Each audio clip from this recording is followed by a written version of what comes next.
Olá, meu nome é Otávia Fernanda, sou do primeiro ano B e eu vou apresentar um trabalho de física sobre as leis de Newton. A primeira lei de Newton, também conhecida como a lei da inércia, afirma que um corpo em repouso permanecerá em repouso e um corpo em movimento continuará em movimento retilíneo uniforme, ao menos que uma força extensa atue sobre ele. Em outras palavras, um objetivo não mudará seu estado de movimento a menos que algo ou força a mude.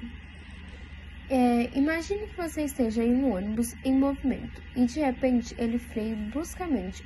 Você sente seu corpo sendo jogado para frente. Isso acontece porque o seu corpo tende a continuar em movimento, mesmo quando o ônibus para.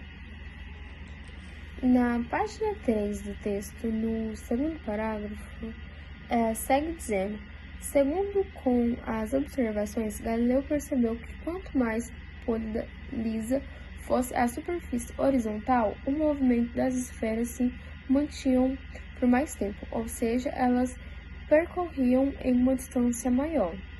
Para quem não sabe, Galileu ele foi quem procurou mais estudar as relações entre a força e o movimento, pelo que eu entendi. A primeira lei de Newton nos diz que na ausência da força resultante atua sobre determinado corpo. Este se encontra em um repouso ou em um movimento retilíneo uniforme, ou seja, a velocidade será nula ou será constante em módulo, direção ou sentido. A segunda lei de Newton estabelece a força resultante que atua sobre um corpo, que é igual ao produto da massa desse corpo, pela aceleração que ele adquire. A fórmula matemática é F igual a M vezes A, onde F é a força, M é a massa e A é a aceleração. Veja como se você empurrasse um carrinho do supermercado vazio. Ele acelera mais facilmente do que um carrinho cheio de compras. Isso ocorre porque a massa do carrinho é cheia e é maior. Existe mais força para obter a massa e a aceleração. Já a terceira lei de Newton, ação e reação, ela afirma que toda ação há uma reação igual ao oposto. Isso significa que um corpo A exerce a força sobre um corpo B. O corpo B exerce uma força igual à magnitude em um sentido oposto sobre o corpo A.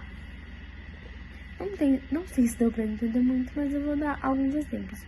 Quando você pula em um barco para a margem, o barco se move em direção ao oposto.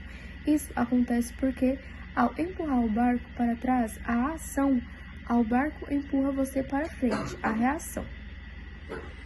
Essas três leis de Newton são fundamentais para entender a dinâmica clássica como objetivo que se move ao ingressamento do nosso mundo. Então, é bem importante que a gente sempre fique a par delas.